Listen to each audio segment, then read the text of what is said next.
E aí, pessoal, tudo bom? Por conta do nosso calendário um pouco apertado, eu resolvi então fazer uma videoaula, né? Esse é um vídeo não editado, tá? Então, essa é uma videoaula para a gente poder elaborar e trabalhar com algumas questões referentes então ao que seria a aula dessa semana, do dia 5, né? E já meio que adiantar, sistematizar algumas questões sobre cultura na Idade Moderna, né? Na verdade, quando a gente está pensando em Moderna 2, a gente está trabalhando mais ou menos com um marco temporal dos séculos 17 e 18. Né? Então a gente tem uma série de transformações, tem toda a questão da Revolução Científica e depois do próprio Iluminismo, que eu acho que é interessante a gente perceber. Contudo, contudo, eu acho que antes da gente adentrar nessas questões, né, o legal dos textos do Darnton, dos demais autores, né, tanto do Chartier também, que era um texto optativo, do Peter Burke, é pensar um pouco assim justamente como é que se constrói uma noção de cultura que separa entre cultura popular de um lado e cultura erudita de outro, ou uma cultura de elite, se você assim preferir, né? Porque essa separação ela tá ligada à Idade Moderna, principalmente esse recorte entre os séculos 17 e 18, né? Ah, Se vocês leram o Robert Darnton, e se não leram, eu recomendo, porque é um texto muito clássico, né? O próprio ensaio O Grande Massacre dos Gados é sempre muito citado. Mas se vocês leram ele, na verdade, vocês veem que ele está preocupado em olhar para essa cultura popular, né? A cultura citadina da França, e tentar entender um sentido, uma lógica sobre aquilo ali, que não cai em esquemas fáceis sobre se é classe social, se tem uma consciência social específica e tudo mais, né? Ele está interessado em notar essa metamorfose do mundo, certo? De pensar quando as culturas populares, né, elas não são mais de todo mundo, né? Antes existia uma cultura, né? Hábitos culturais de uma determinada região, de uma determinada localidade, aquele mundo feudal. A partir do século XVIII, que o Darwin está apontando, é que esse mundo em transformação da era moderna, que a gente tem olhado atentamente, é um mundo que invariavelmente gera novas formas culturais, por assim dizer, certo? Bom, dito isso, então, eu escolhi um texto que trabalha não propriamente com cultura popular, mas com o que a gente poderia chamar de uma cultura burguesa. E daí a gente já tem uma série de questões levantadas, né? Que é esse texto, um burguês organiza o seu mundo, a cidade como texto, certo? Que é um texto, o terceiro capítulo do livro do Darnton. E daí é interessante notar, né, que tanto o Darnton quanto o Burke estão pensando justamente nesse processo de separação. E o Darnton, então, acaba percorrendo um texto muito específico, né, a Description de Montpellier, blá blá blá, que é um texto escrito por um burguês da cidade de Montpellier, na França, por volta de 1760, e que tem como objetivo descrever a cidade de Montpellier. Né? A cidade de Montpellier ainda é uma cidade universitária, bastante forte dentro da França, uma cidade, digamos, de segundo escalão, né? E que o que traz o texto, né? O Darnton está muito impressionado, na verdade, com o fato de que esse burguês que escreve sobre a cidade, ele tem uma perspectiva, ele tem um olhar, né, muito detalhista, muito minucioso sobre tudo que tem na cidade, a quantidade de ofícios, a quantidade de estabelecimentos, as famílias, quem vive, quem trabalha, no que trabalha e por aí vai. É uma longa descrição pelo que ele dá a entender. Né? E esse ato de narrar a cidade, ele é um ato bastante ambíguo em alguma medida, né? Porque ele está tentando mostrar pra gente, né? Constrói-se a partir daquilo ali uma visão sobre a cidade, mas que ao mesmo tempo revela uma visão de mundo, certo? Né? As duas coisas estão colocadas. Não existe só uma forma de descrever a cidade, né? A descrição carrega consigo uma interpretação, né? Uma noção mais geral. O Darnton chega a falar, né? Não podemos jamais separar os fatos da sua interpretação, que é uma lição, uma regra de ouro, digamos, das ciências humanas, via de regra, né? A história sendo entendida da mesma forma. Né? Ele até mesmo fala, quando ele vai descrever a cidade de Montpellier do século XVIII, ele fala, olha, a minha descrição é também uma descrição, ela tem outras características, obviamente, em relação ao nativo do século XVIII, mas sim, invariavelmente é também uma descrição. Não há nada de mais verdadeiro ou mais puro no que ele está falando, né, mais próximo do real, do que o nosso burguês do século XVIII estaria falando. Né? Para poder adentrar nessa questão, contudo, o maior problema que o Darnton vê logo no início do texto é justamente perguntar para a gente quem é esse burguês do século XVIII. E isso é uma pergunta importante, porque esse burguês do século XVIII, ele vai ser visto durante muito tempo, inclusive no século XX e século XXI, como um agente revolucionário. Nós, que já lemos a Ellen Wood, o Christopher Hill, a gente já está um pouco vacinado sobre essa ideia do burguês como sujeito revolucionário. Mas o Darnton traz suas, digamos assim, suas nuances para a questão. Né? A primeira delas, na verdade, é que esse burguês de acepção mais marxista, que a gente pensa geralmente como dono dos meios de produção, esse cara não é exatamente o burguês do qual nós estamos falando aqui. Né? O sentido do termo burguês no século XVIII, na França, é basicamente o sentido do cidadão, o homem da cidade, o homem do burgo, se vocês assim preferirem. Né? Esse homem cidadão, e é sempre homem, isso é importante situar, ele é muito masculino, já houve esse processo violento que nós vimos com a Silvia Federici, de exclusão das mulheres do espaço público, e, claro, protagonismo masculino. Então, o burguês, via de regra, é homem. Né? A família burguesa ela é nuclearmente formada por um homem, né? O pai de família. Mesmo que, claro, as famílias sejam muito mais múltiplas e que esses homens, na verdade, como muitos dos nossos homens de bem de hoje em dia, acabam arrotando a sua moralidade e, na verdade, convenhamos, se são homens de família, alguns deles têm mais de uma.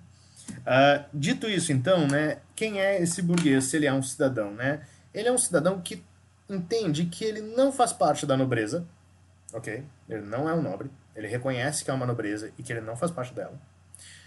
Mas ele reconhece também que há uma plebe, há um povão, por assim dizer, e que ele também não faz parte desse povão. Esse povão pode morar na cidade, mas não é burguês como ele. Assim como os nobres, por vezes, também moram na cidade, mas não são burgueses como ele. Então, pela negativa, ele já fez uma separação. O que constitui, então, essa definição de burguês, segundo o Darnton? Né? Bom, esses caras estão pensando na ideia de um honnête homme, ou homem honesto, certo? Que vocês podem traduzir também, uma tradução bem livre, como cidadão de bem. Né? O grande mito do cidadão de bem colocado aqui de novo. Né? Ele é um cidadão distinto, ele é um sujeito de bem, ele tem posses, então dizer que ele é de bem também significa que ele é de bens, né? Ele tem posses, mas as posses dele são módicas, modestas. Ele não é o nosso burguês dono de fábricas, dono de bancos, não é isso que estamos colocando aqui. Daí é interessante notar que, se por um lado a gente está definindo esse homem burguês, o Darnton deixa de lado uma questão que eu acho que é interessante para a gente pensar. A descrição que ele faz sobre Montpellier em 1760 reitera que aquela era uma cidade muito pequena e que passou a ter alguma coisa de desenvolvimento comercial local, graças ao algodão e ao rapé. O algodão, convém notar, ele não é uma fibra europeia, ele vem das Américas nesse caso, certo? E o rapé, na verdade, que é uma mistura de pó e ervas derivadas do tabaco, também vem da América. Né? Mas, claro, eles são processados em Montpellier, então é uma outra questão. Mas vejam bem, a partir de 1760, o nosso burguês talvez não perceba, e o Darnton não coloca isso no texto, mas a gente pode fazer essa discussão. Montpellier é uma cidade que está agora inserida na economia global, certo? Nesse mundo global, né? Da expansão ultramarina, do grande comércio. A França já tem colônias, algumas delas extremamente rentáveis, como o caso do Haiti, que vai entrar em ebulição no início do século XIX, no final do século XVIII.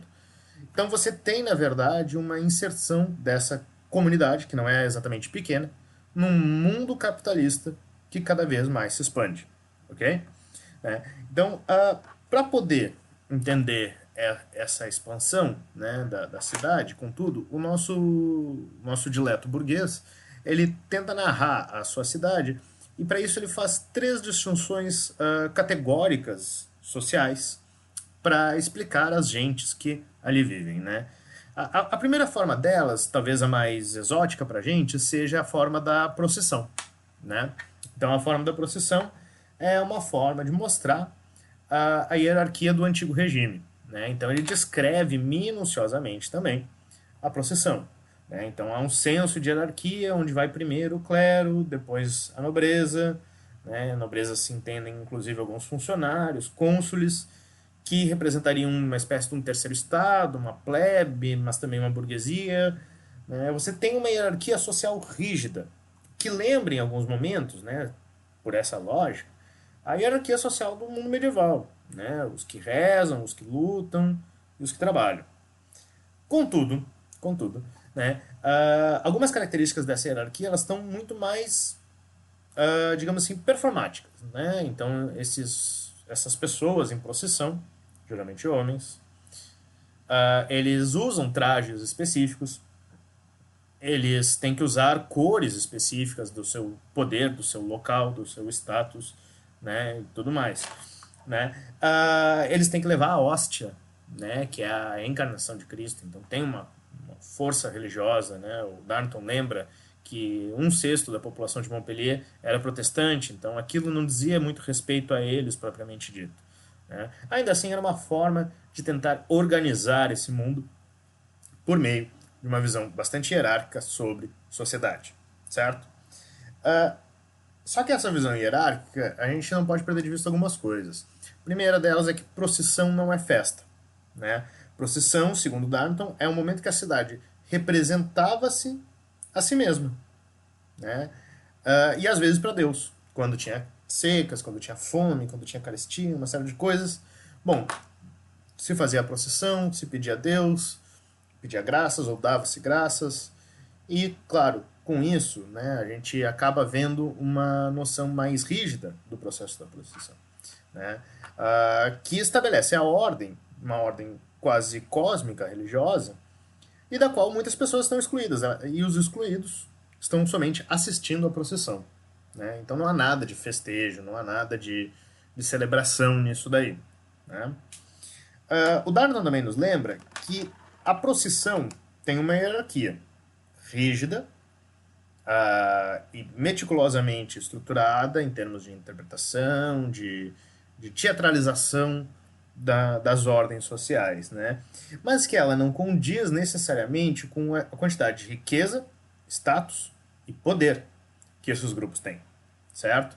Na verdade, se a gente para pensar, o Darnton nos conduz pelo menos a esse pensamento, há grupos com muito mais riqueza, mas estão em lugares mais inferiores, mais escondidos na procissão. E há grupos com maior status político, mas que na procissão estão mais também colocados em posições mais de menos destaque, digamos assim. Né? O poder mesmo não está colocado ali tão explicitamente. Né? O próprio clero, depois o nosso burguês, né? O burguês que Darnton analisa, vai dizer que o clero, na verdade, tem pouco ou qualquer impacto na representação política cotidiana da cidade de Montpellier naquele período. Né? Então, na verdade, o que a gente tem aqui é uma espécie de representação de si mesma, mas muito mais ligada a uma noção que o Darnton vai usar de dignidade. Né? Essa dignidade, na verdade, seria basicamente a essência das pessoas que ocupam os cargos. Né? Então, você ocupar um determinado cargo, como por exemplo coletor de impostos, né? Você se mostrar para a população em procissão era uma forma, inclusive, de enaltecer a posição que você ocupa. Ou seja, os coletores de impostos que saem em procissão, eles evidenciam sua própria posição. É quase tautológico, né? Dá uma volta. Né? O cara do coletor de impostos, por exemplo, ele sai, ele faz a procissão para reafirmar sua posição como coletor de impostos. Né? Então se mantém, na verdade, dentro disso uma hierarquia bastante rígida. Né? O Darnton chega a comparar com a questão da Índia, por exemplo, né? Que a gente pensa na sociedade de castas. Mas essa é uma das formas pelas quais o burguês enxerga a sua cidade, certo? uma das. Uh, e é a forma mais tradicional. É a forma pela qual aquela cidade se autorrepresenta há muito tempo. Né? Eu poderia dizer desde do final da Idade Média, talvez. Né? Mas sendo uma forma mais arcaica, na metade do caminho, enquanto vai escrevendo sobre a cidade, né, o autor do Description, ele acaba mudando um pouco o seu enfoque e passa a analisar o mundo, ou melhor dizendo, a cidade de Montpellier, por meio de uma divisão em estamentos, que seria uma divisão bastante próxima, talvez, do que se imaginava, né, no contexto pré-revolucionário francês, ou seja, questão de 20, 30 anos depois desses eventos, do que seria basicamente a Assembleia dos Estados Gerais. Né? Então você tem o primeiro estado, que é o clero, o segundo estado, que é a nobreza, e o terceiro estado, que é, enfim, a grande massa da população francesa. Né? Só que a divisão por estados que esse burguês apresenta é pouco diferente dessa. Né? Primeiro que ele exclui o clero. Eu já falei, olha, o clero não tem poder político, não é propriamente produtivo em Montpellier, então tem que ser isolado, tem que ser colocado de lado. E tira uma nobreza mais aristocrática tradicional para colocar no primeiro estado uma nobreza burocrática, né? Ou o que a gente chamaria de noblesse de robe, a nobreza de toga. Né? Esses caras, na verdade, eles passariam a ser o elemento central, na verdade, da administração pública, ou o que a gente chama hoje de administração pública. A administração da cidade, por assim dizer. Né? No segundo estado, você tem a burguesia. Ele identifica a burguesia como uma categoria. Né? Então, esses cidadãos fazem parte do segundo estado. E o terceiro estado, que a gente poderia imaginar, então, que seria a ralé, né? ele dá uma volta e explica o terceiro estado como os artesãos. Os artesãos e alguns dos primeiros operários dentro daquela sociedade. Né? É interessante notar porque ele está pensando a burguesia de forma distinta, mas ele ainda não tinha nos dado uma definição de burguesia. Né? Ele estava só partindo da negativa. Ó, não é nobreza e não é o povão. Certo? Daí agora ele distinguiu inclusive dos artesãos. Beleza. Mas então quem é a burguesia colocada aqui no século XVIII? Bom, é basicamente médicos, advogados, tabeliães, comerciantes, alguns poucos comerciantes, e principalmente o que a gente chamaria talvez de uma burguesia mais tradicional, os rentistas. É a tradicional burguesia balzaquiana, dos romances do Balzac no século XIX. Gente que vive da renda da terra. Ou seja, tem uma terra, arrenda ela e vive do que esse aluguel lhe permite viver. Né? Então, quanto mais ele pode alugar, quanto mais produtiva se torna a terra, mais interessante para ele. Né? Ele pode comprar outras propriedades e continuar vivendo de renda. Essa é a figura do burguês. Certo? Essa é a figura do burguês do século XVIII. Ele não tem nada a ver propriamente com fábricas, né? Como a gente imagina o burguês do século XIX, talvez, ou do próprio século XX. Né? Mas ele, assim, vive de uma renda específica. Tem profissionais liberais no meio, como médicos e advogados, mas não quer dizer que eles vivam, né? Não tem uma correspondência direta com renda, certo? Então, uma outra visão sobre classe. Aliás, classe talvez não seja nem a palavra mais adequada aqui, porque o nosso autor do século XVIII está falando em estamentos ou estados, certo? Bom, colocado dessa forma, ainda há um outro problema, né? Se os burgueses estão no segundo estado e ele identifica uma noblesse de robe, né, uma nobreza de toga, no primeiro estado, é importante notar que a nobreza de toga nada mais é do que burgueses que compram títulos de nobreza e se tornam funcionários da corte francesa. Né? Se tornam burocratas, por assim dizer, parte da máquina burocrática. Então o que ele percebe é que há uma espécie de um intercâmbio, de forma mais ou menos crítica, claro, entre um primeiro estado e um segundo estado. Então eles trocam de posições, famílias burguesas conseguem ascender em cargos políticos, se tornam primeiro estado, né? E ainda assim ainda há, claro, nesse intercâmbio há casamentos, há formas de correlação entre esses grupos. O maior problema, contudo, né, é que se há uma relação entre esses dois estados, e o terceiro estado está praticamente colocado numa categoria de artesãos, Há um outro grupo que não está disposto nessa categoria de estamentos e que grosseiramente ele vai chamar de plebe, os plebeus, o povão, a massa, a ralé, a chinelagem. Seja como vocês chamarem, são todos aqueles que não estão vinculados a esses 3 estamentos. Correto? Bom, a plebe, né, como vocês sabem, né, o homem comum, os homens pobres, né, a pobreza, foi vista muitas vezes no século XVIII de forma quase romântica. Né? A leitura de Rousseau, na verdade, lembra muito essa discussão, mas o nosso burguês do século XVIII, de 1860, não é nada russoniano para definir quem é essa plebe.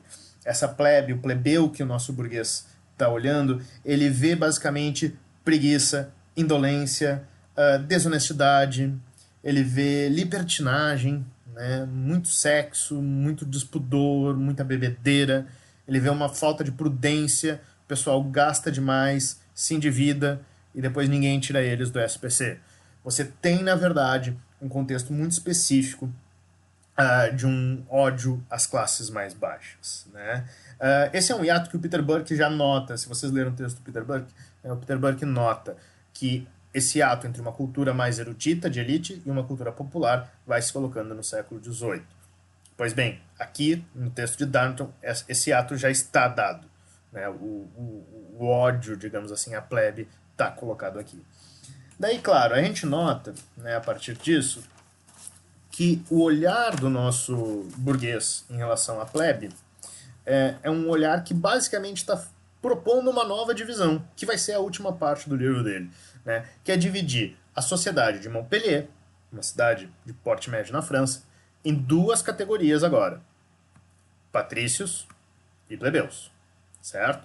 A plebe, na verdade, sempre tratada de uma forma muito negativa, e os patrícios, esses homens nativos de Montpellier, estabelecidos nas ordens, nos estamentos, nos grupos sociais mais importantes, e que conseguem daí tornar-se ou considerar-se cidadãos de bem, ou gentes honestas, ou homens honestos. Para poder fazer essa separação dos polos, o nosso narrador ele conta então justamente dos hábitos culturais que separam patrícios e plebeus. Né? Então, por um lado, né, os patrícios, os nobres, os burgueses, enfim, essas camadas mais altas da sociedade, eles teriam maior rigor com os horários na hora de se alimentar, enquanto os pobres, na verdade, comeriam desorganizadamente em qualquer momento, chegam a fazer 8 refeições por dia. Eles têm hábitos de higiene mais delicados, mais cuidadosos. Né? Os pobres são mais sujos, são porcos, são vistos como relaxados. Né? Tem a questão da embriaguez. Né? O rico não vai mais se embriagar publicamente. Ele vai beber em casa bebidas finas, bebidas elegantes, bebidas que ele não tenha que passar pelo vexame de, enfim, ter uma bebedeira na frente dos seus pares. Enquanto, na verdade, entre os pobres se consome o chamado grog, que é uma bebida altamente alcoólica, calórica, e que o pessoal bebia nas tavernas, em grandes festas, em grandes ocasiões, em grandes bebedeiras. Né? Os banquetes estão fora de questão. Né? Esses ricos eles não comem mais, eles não fazem mais banquetes para os pobres, não tem mais sentido de fazer o que os senhores medievais faziam. Eles agora, inclusive, comem menos pratos. Os pratos são mais delicados, eles requerem uma maior elaboração no preparo, um cuidado com molhos, um cuidado com cozimento. A culinária muda nesse sentido, e é algo bem interessante para pensar, porque é parte do argumento central do Darnton, é que as divisões de classe, talvez, desse momento na França, tem menos a ver com o modo de produção e talvez mais a ver com a cozinha, por exemplo, que é uma interpretação válida. A questão das danças também, eu acho fantástico, na verdade, pensar, né? Como os nobres passam a ver as danças como uma coisa ruim, é lascivo, é infantil, eles tratam isso como algo muito pior do que realmente é, e lembra um pouco, né, se vocês param para pensar, lembra um pouco que certas manifestações mais elitistas têm a dizer, por exemplo, sobre músicas como funk, como já disseram no Brasil, em relação também, por exemplo, ao forró ou ao samba, né? Essa ideia de que a dança sensualiza, A música sensualiza, né? Enfim, não são as pessoas, é sempre a música, a dança, por aí vai, né? E os preconceitos de classe que isso está embutido, né? Em última instância, o que se revela na leitura do nosso burguês, né, é que ele está preocupado com uma ideia de requinte. Sofisticação é a palavra. Ele quer se distanciar em relação ao que ele está vendo como ralé, como plebe. E para isso ele tem que criar hábitos muito diferentes dos deles, né? É um requinte que está baseado sempre na novidade, no que é novo, na moda, né? E o que está fora de moda passa a ser visto como retrocesso, como feio, sujo, uma série de questões negativas muito polarizadas, né? Esse requinte, por vezes, ganha áreas de pedantismo, né? Superstições. Nos séculos 17, 16, 17, né? A Silvia Federici nos lembra que a caça às bruxas era uma coisa muito comum na Europa, se tornou comum na Europa. Mas no século XVIII, muito da intelectualidade europeia passa a questionar a superstição das gentes comuns, das gentes pobres, da plebe, e diz que a caça às bruxas era uma coisa deles, porque eles não faziam isso. Se vocês lembram do Adam Smith, quando eu falei para vocês do Adam Smith lendo a questão dos motins, né, no Riqueza das Nações, Adam Smith compara os motins contra a fome como uma caça às bruxas, é uma superstição besta dos pobres. É assim que ele encarava a coisa, né? E vejam bem o grau de pedantismo disso, né? E que ignora, por exemplo, que alguns dos grandes nomes da política e da ciência europeia, como por exemplo Sir Isaac Newton, né? Ou seja, que não era um pobretão, não era alguém da plebe, acreditava em demonologia, né? Então acreditava em demônios, acreditava em espíritos, pensava a ciência, inclusive, dentro desses marcos. Como a gente vai ver depois, na próxima aula, em cima do texto do Trevor Roper.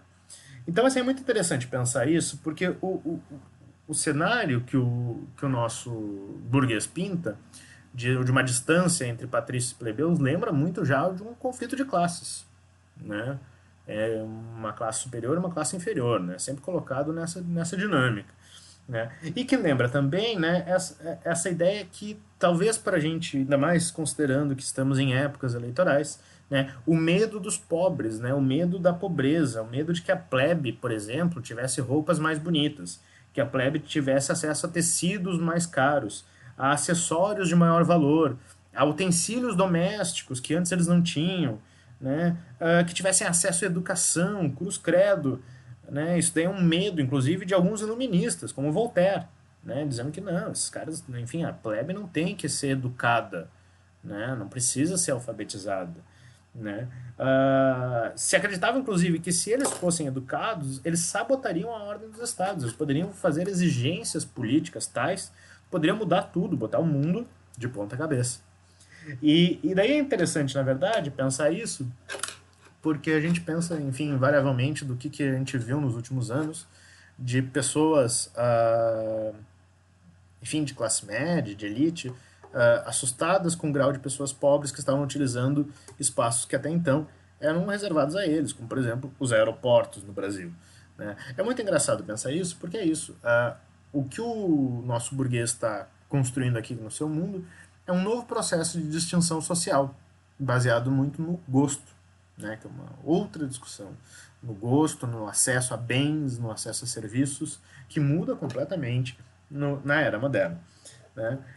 E daí é interessante, porque daí a gente pensa, né, que à medida que eles começam a ter medo de que os pobres possam ter acesso a uma série de coisas, eles passam a conceber de uma forma muito elitista que alguns bens culturais eles não podem estar a serviço de todos, eles têm que estar a serviço daqueles que têm o espírito para compreendê-los. Então a arte, por exemplo, se torna algo do espírito de quem consegue compreendê-la, e não da plebe, né, que, enfim, é incapaz de entender a arte. Então o grau de sofisticação, o grau de leitura sobre um quadro, sobre uma escultura, ele passa a ser algo de uma cultura que se chama erudita, né, e que se torna muito particular das elites, dos quais a plebe não teria acesso.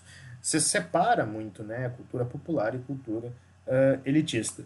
E se o conhecimento das artes, né, mas que vale para conhecimento geral, ele se torna algo restrito às elites, significa, em alguma medida, que a gente vai precisar entender que as grandes transformações dos séculos 17 e 18 em relação à cultura, elas estão restritas muito mais ao ambiente das elites e não entram, não adentram dentro das classes populares, que é uma discussão que o Chartier mesmo fala ao analisar os livros mais populares, como eles eram moralistas, como eles eram conservadores, tradicionais, questões que muitas vezes estavam colocadas numa cultura letrada para vender, enquanto os mais ricos, os mais poderosos, estavam lá lendo a enciclopédia, estudando filosofia, um altíssimo grau de erudição, né, que os distinguia da plebe. Né? Então você cria já essas dimensões. Né? Porque é isso, esse é um dos panos de fundo do iluminismo. Né? O cavaleiro burguês erudito, né, o senhor, o homem gentil, o homem de bem, o homem honesto, como vocês quiserem chamar, ele é um sujeito erudito, claro, frugal nos seus costumes, nos seus hábitos, né? Ele alimenta o seu espírito, assim como alimenta o seu corpo, né? Com delicadeza, com cuidado, com sutileza, né? Ele não lê qualquer coisa, ele não vê qualquer coisa, ele não escuta qualquer coisa. Gente, vocês conhecem esses discursos. Esses discursos estão no dia a dia da gente, né? E às vezes a gente, por ocasiões, a gente inclusive reproduz, né? Eu não vou ver Big Brother, eu não vou ver futebol, novela, porque isso é alienação e não sei o que, né? Que é um discurso bastante senso comum. Né? Mas é interessante notar que justamente que o espaço da cultura erudita se torna um espaço sem excessos, sem abusos. Né? E chama atenção isso, porque em questão de algumas décadas, uma série de abusos serão colocados dentro do cenário político, do cenário revolucionário. O Darnton não vai tão longe aí, mas já pintou pelo menos um ótimo quadro para a gente entender, né, essa separação entre uma cultura erudita, cada vez mais elitista, e uma cultura popular. Essa separação é lida por um burguês do século XVIII como uma separação, se não de classes, de uma divisão social profunda. Uma divisão que faz um corte assim preciso. De um lado, patrícios, de outro, plebeus. Certo? O que nos faz puxar o texto do Burke, do Peter Burke, na verdade, né, Cultura Popular e Transformação Social, que passa a ver, na verdade, ele nos dá uma visão mais panorâmica, né? Enquanto o Darnton nos dá o detalhe da árvore, o Burke vai nos dar a amplitude da floresta. Então, por isso que os dois textos foram colocados juntos, né? O Burke está pensando basicamente entre 1500 e 1800, então assim, uma série de transformações e uma série de questões que ele traz que são difíceis até de conseguir mensurar, né?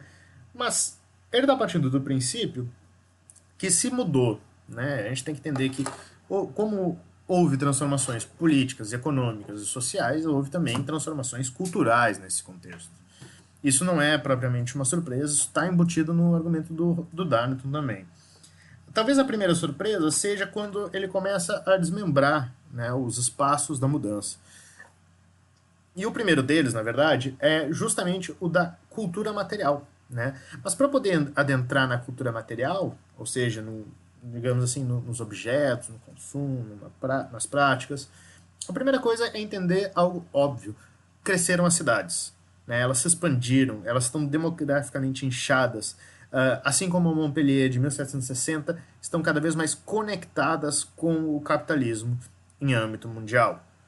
Mesmo que o capitalismo ainda tenha sua peculiaridade agrária, a quantidade de produtos que estão vindo das Américas, da Ásia e da África passam a adentrar nesses portos europeus, nessas grandes cidades. As cidades são espaços de mercados, muitos mercados, e que passam a ser cada vez mais centrais na vida urbana. Dito isso, então, o primeiro espaço da cultura material é o que as pessoas podem comprar, que antes elas não podiam, que elas tinham que fabricar. Ele fala, no caso, principalmente dos camponeses. As casas passam a ter mais mobília, as casas passam a ter mais utensílios. Né? Alguns deles, né, inclusive, algumas dessas casas chegam a ter bens de luxo. Né? Enfim, os caras têm acesso, às vezes eles compram coisas para fazer uma distinção no seu espaço privado, que é uma casa muito diferente do que seria a casa camponesa no mundo medieval, que é de chão batido e que as pessoas dormem basicamente na palha. Né? Esse espaço, na verdade, de consumo, é um consumo também de arte popular. né? Mas uma arte popular, mas que não é necessariamente feita pelo povo, né? Ela é feita para o povo. Passa a haver digamos assim, uma massificação de produtos, de porcelanas, de tigelas, de baixelas, uma série de utensílios domésticos que era onde as pessoas geralmente compravam, né, esses produtos, que antes elas faziam. Que antes você tem uma casa que tem, sei lá, 4 pratos, duas panelas, basicamente, para sobrevivência doméstica, uma concha ou outra. Então agora você tem uma variedade, né? Eu lembro, por exemplo, né, e isso não tem a ver propriamente com a idade moderna, mas eu lembro da casa da minha avó que ela tinha uma coleção de pratos comemorativos, que é algo bastante típico dessa nova mudança, né? E ela não usava os pratos comemorativos, que mostra justamente que é para mostrar, né? É um enfeite de casa. Isso, as casas passam a ter enfeites, né? Até então uma novidade do contexto. Né? Isso é uma mudança em termos de cultura material. A casa das pessoas, sem dúvida, é um espaço onde a cultura material está presente. Né? As suas visões de mundo, suas visões de espaço, de privacidade, de domesticidade, tudo isso está colocado aqui. Né? Para além dessa questão, né, o Peter Buck nos traz algo que eu acho muito legal, que é pensar essa comercialização do lazer.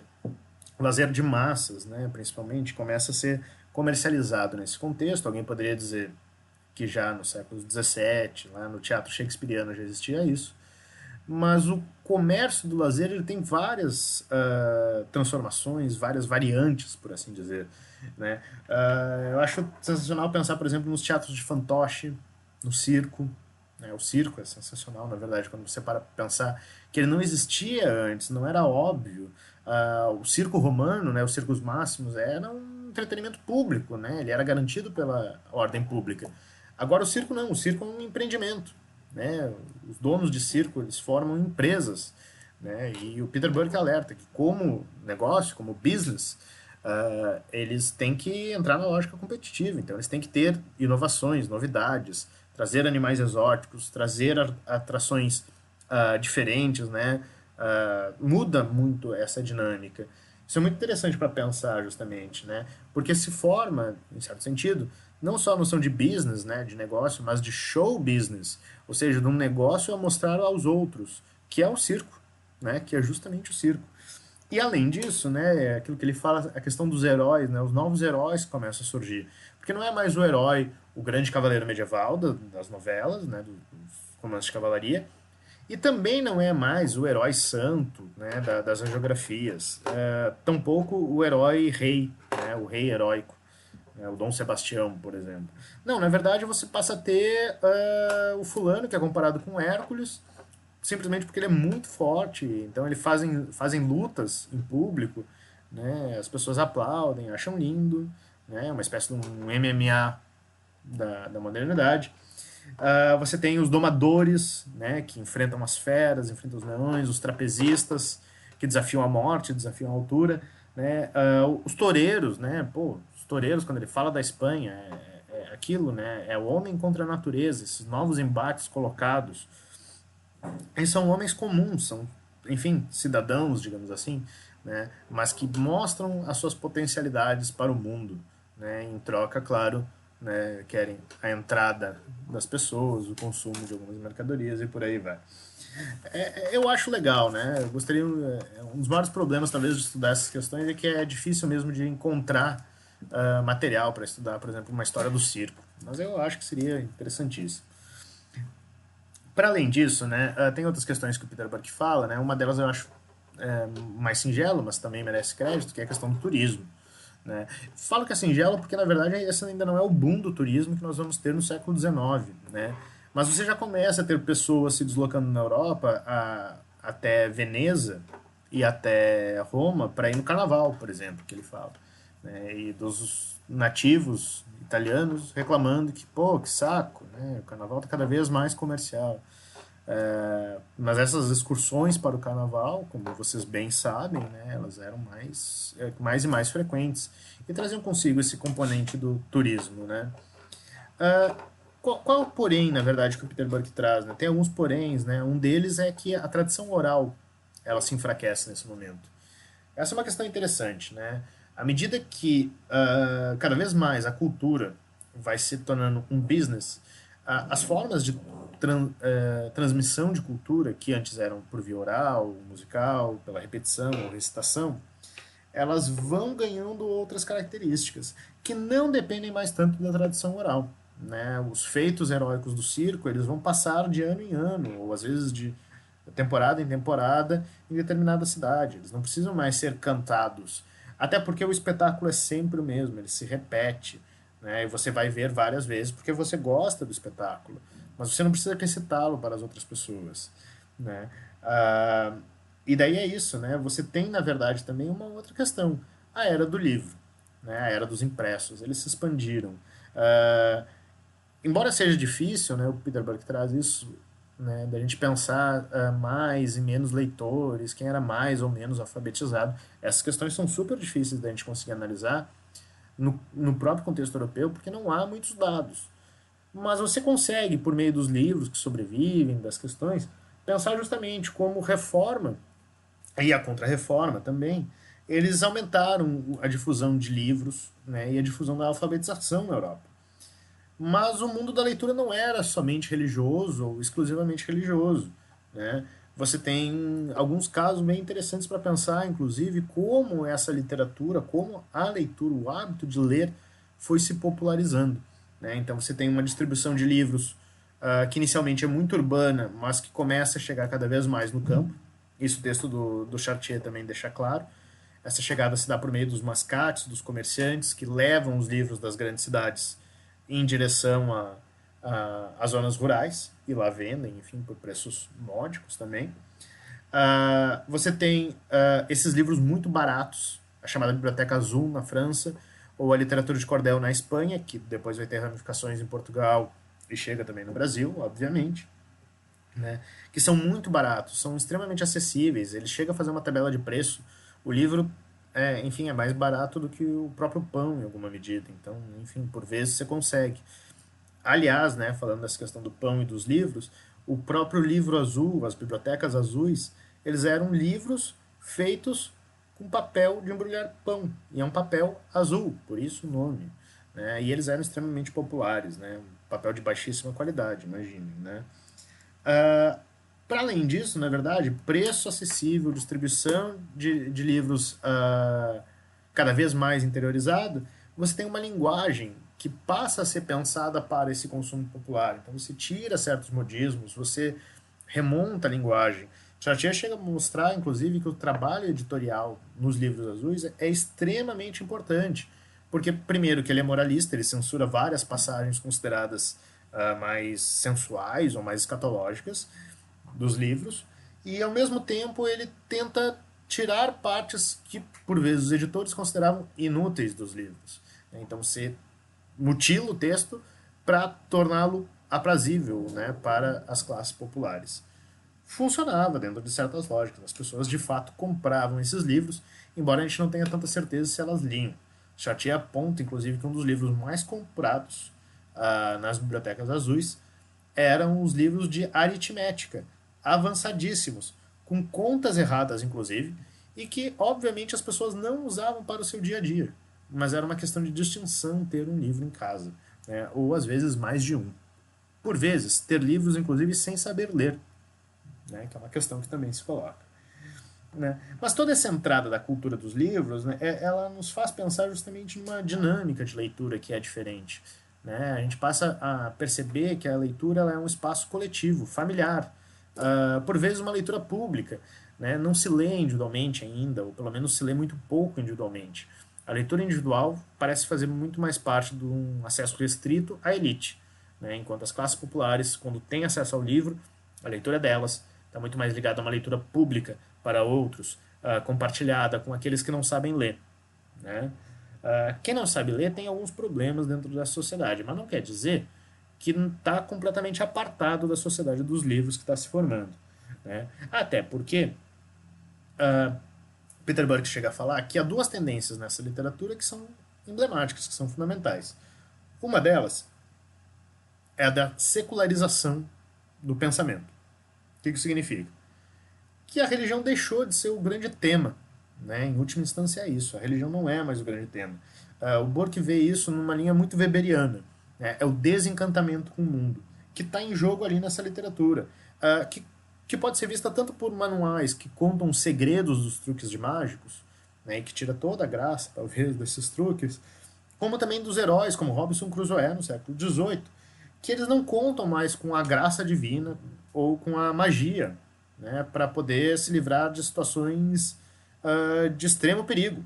Não, pelo contrário, eles contam somente com a sua racionalidade humana, somente com as suas capacidades físicas e mentais aprimoradas. Então, você cria, na verdade, uma nova leitura sobre o mundo, no qual o religioso é secundário, né? Ele é quase material, inclusive, né?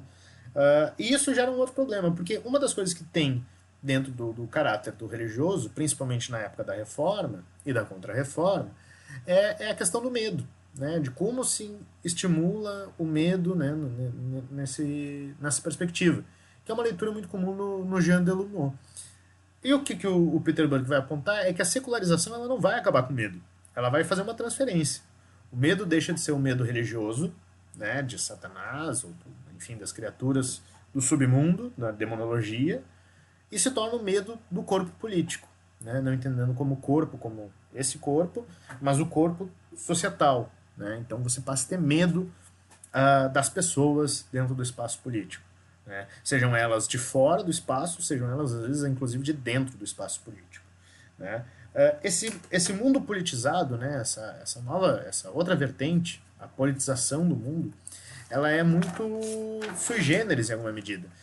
A cultura se politiza, segundo Peter Burke. Os assuntos do Estado no século XVII, no século XVIII, passam a se tornar cada vez mais abertos. Né? Não é mais uma questão específica de um Estado absolutista ultracentralizado. Não, passa a se divulgar muitas vezes as informações desse Estado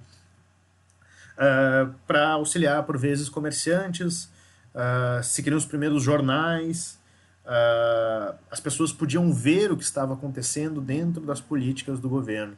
O governo, cada vez mais dependente dos exércitos individuais e não mais de exércitos mercenários, precisa justificar ao seu povo, à sua população, por que eles estão lutando.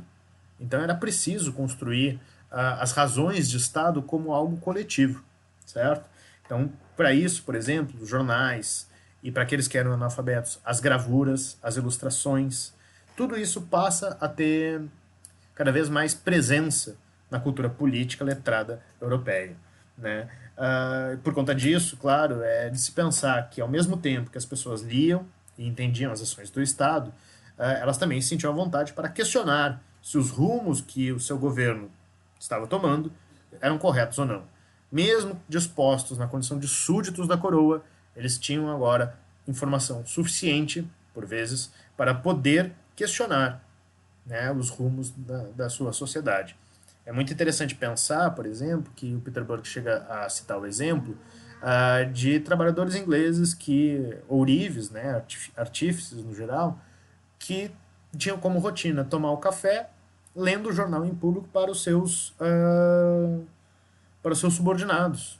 Né? Então isso é uma coisa muito diferente em alguma medida, mostra já uma mudança no cenário político. Né? Você tem cada vez mais uma circulação de livros perigosos, panfletos perigosos. As pessoas passam a ler e ler novamente, ler publicamente, ler para outros lerem junto. Né? Essa dimensão da leitura passa a se tornar cada vez maior. Mesmo sem ler, você está dentro de uma sociedade cada vez mais letrada. Né? Então isso é um poder muito grande. Né? E daí, à medida que o povo começa a, digamos assim, se manifestar politicamente, ter interesses pelo político, né? A cultura popular se politiza, como coloca o Peter Burke, a gente começa a ver também esse processo que o Darnton analisou ali, meio que no período de 1760, que é dessa separação entre elites e classes populares. Né? E, no caso aqui, essa separação ela tem uma peculiaridade, né? Porque o que o Burke está falando é assim, ó, há uma retirada da elite. Né? Ela se retira da cultura popular. Né? E ela se retira da cultura popular basicamente para cultivar a distinção. Os nobres pela própria estrutura da cultura da corte, da sociedade de corte que nós vimos no início do semestre. Né? A burguesia pelos limites que o Darnton colocou. O clero, por conta da própria reforma, né, de ser cada vez mais regulado, né, não necessariamente regular, mas regulado nas suas práticas, né, para não ter mais a superexposição que eles tinham em outras épocas. Né. A cultura das classes altas, né, de restrição e contenção, ela não pode mais se misturar com o povão. Né, eles têm que fazer essa distinção. E daí mesmo as línguas, as próprias línguas passam a se tornar línguas eruditíssimas, enquanto as línguas populares são vistas como dialetos, como gírias, como termos incompreensíveis, né? Enfim, passa a se tornar aquilo ali como uma espécie de uma fala dos pobres, enquanto a fala dos ricos passa a ser a normativa e, consequentemente, a normalizada, ela se torna normal, certo? Né? As festas mudam, as comidas mudam. As festas dos ricos não são mais para os pobres. As comidas dos ricos não são mais para os pobres. Os gostos que os ricos vão adquirindo não servem mais aos pobres. Né? Há um corte, de novo, o mesmo corte que a gente viu no Darnton, que separa esses dois mundos. Né? Esse corte pode ser visto já na época da Revolução Científica, como o Burke nos lembra, na questão, por exemplo, dos curandeiros e dos médicos. Né? O sistema de curandeiros e de parteiras, como nos lembra a Silvia Federici, ele era muito comum nas aldeias, né? Mas por volta do século XVII, né, a reação das universidades é justamente de valorizar os profissionais formados dentro delas, e a razão de Estado de controlar, inclusive, o corpo feminino dependia da figura desses médicos. Então, por conta disso, né, a gente vê cada vez mais os médicos afirmando o seu saber e, consequentemente, o seu poder, numa leitura mais Foucaultiana, sobre as classes populares e suas formas de cura, seus métodos de cura, suas formas de compreender o corpo. Né? Os curandeiros passam a ser identificados como charlatões. Eles são colocados às vezes, se vocês leem o Giovanni Levi, né, do A Herança Material, eles são colocados por vezes, curandeiros, na mesma condição que estão os exorcistas, para vocês verem o nível da disputa que está colocada. Então, de um lado você tem uma cultura erudita formada na universidade, médico, e do outro lado você tem os saberes populares dos curandeiros, que é visto como charlatanismo, como exorcismo, como mentira, né, como falsidade da realidade. Né. Essas diferenças, vejam bem que elas já vão marcando, na verdade, algumas distinções que o mundo iluminista vai criar também. Né. Enquanto isso, os nossos nobres, não quer dizer que eles não se divirtam, embora o Darnton chegue a essa conclusão, mas eles se divertem de uma forma muito privada, num momento muito específico. São os soirées, os saraus, enfim, as leituras privadas de petit comité, dos pequenos grupos, na verdade, que eles fazem. Enquanto isso, o povão ainda está fazendo grandes festas. Isso vale, claro, para a Europa Ocidental. Na Europa Oriental, Peter Burke fala que é outro processo. Né? E países como a Rússia e a Polônia continuaram tendo ainda nobres participando de festas, de festejos, de procissões, de uma série de questões, dividindo alguns elementos da cultura popular ainda com as classes mais baixas. Na França, contudo, e na Inglaterra, na Espanha, esse recorte, essa distância entre as classes já está cada vez maior. Né? Enfim, é um abismo que se abre de fato. Né? O argumento do Peter Burke, na verdade, é justamente isso. Né? Qual foi a grande forma de distinção que essas classes superiores, esses grupos superiores, essas elites, por assim dizer, conseguiram para se separar, né? Para criar esse hiato em relação às classes populares? E a forma que eles encontraram foi a valorização do novo, da novidade, da moda, por exemplo. Né? Para as classes populares, o novo não era um valor crucial. Né? Não era um valor central na vida deles. O valor central era a constância, né? A estabilidade, a segurança. Agora, para os mais ricos, para os mais poderosos, a novidade, né? Enfim, era tudo. Né? Era o que separava eles em relação aos mais pobres. Então, a questão da moda é muito significativa disso. Né? A moda era o espaço de distinção, por exemplo, da roupa, tanto da roupa masculina como da feminina. Então, a novidade que vinha da corte, que chegava em determinado lugar, né, em determinada cidade, e daí os mais ricos tinham acesso à novidade, que é mais cara, o que é novo sempre é mais caro, né, e, consequentemente, os mais pobres, enfim, usavam as roupas fora de moda, então eram associados a eles a falta de bom gosto, a falta de estética, né, enfim, a falta de daquelas coisas que cultivam o espírito, para retomar a leitura do Darwin. é muito curioso. A cultura erudita, em alguma medida, ela abraçou o novo, abraçou a novidade, né? Enquanto as culturas populares ainda estavam baseadas num grande sistema de tradição, certo? Porque era aquilo, de fato, que as constituía naquele mundo moderno. Né? O choque nos séculos XVII e XVIII, por maior que tenha sido, envolve ainda as formas tradicionais de leitura, de compreensão do mundo, de cultura, em alguma medida. Né? E chama atenção justamente isso porque, conforme a novidade se torna um valor tão caro às elites eruditas, elas passam a se afastar das classes populares. E passam a olhar, por vezes, as classes populares pelo olhar do folclore. Só que o olhar do folclore não é uma recuperação, uma tentativa de aliança e vamos juntar de novo, formar uma grande cultura. Não, você passa a olhar, né, lá de cima para baixo e ver essa cultura popular como exótico. Então você tenta registrar quase um trabalho antropológico de registrar as culturas populares, né? Mas você não faz mais parte dessas culturas populares. Você está olhando de fora, né? E de cima em relação a elas. Né? Que é uma forma muito comum, por vezes, que se trata a cultura popular ainda hoje na nossa sociedade. Né? Contudo, na verdade, eu acho que vale um apêndice aqui para pensar e tentar sintetizar todas essas questões, é justamente como esse povo, né, essa noção de povo, passa a ser politizada. Porque é isso, se você está vendo o povo de cima para baixo, você está vendo ele capaz de construir ainda cultura, né, ainda que exótica, e você também passa a ver as suas visões políticas. Né? E daí fica um pouco essa dúvida. Será que essas elites, quando estão observando, elas estão só observando os hábitos e a cultura popular? Ou elas têm outros interesses? À medida que elas estão vendo o povo se manifestando politicamente, talvez haja interesse também em interferir nas formas políticas pelas quais o povo passa a lutar. Bom, como síntese da questão, né, da questão das culturas populares, acredito que esse vídeo dá conta de algumas questões. Os textos, eles são textos mais genéricos em alguma medida, mas ainda assim são dois autores, três na verdade, contando o Chartier, extremamente importantes e que eu recomendo muito a leitura deles. É uma forma da gente pensar a questão da cultura popular no mundo moderno e de uma forma que não seja muito rasa, que não seja muito opaca. Isso vai nos dar subsídio para entender depois a questão do iluminismo e um recorte que já tem aí, que é um recorte que se vocês não preferem não usar os termos de recortes de classe, usemos os termos do nosso burguês de descrição, um recorte entre patrícios e plebeus, e que a cultura iluminista não vai conseguir resolver, sequer vai tentar. Tá certo? Gente, assistam o vídeo, espero que tenham gostado. Na nossa próxima aula, a gente vai retomar algumas dessas questões, mas vamos ler agora sobre o iluminismo, tá certo? Então tá. Abração pra vocês. Até mais. Tchau, tchau.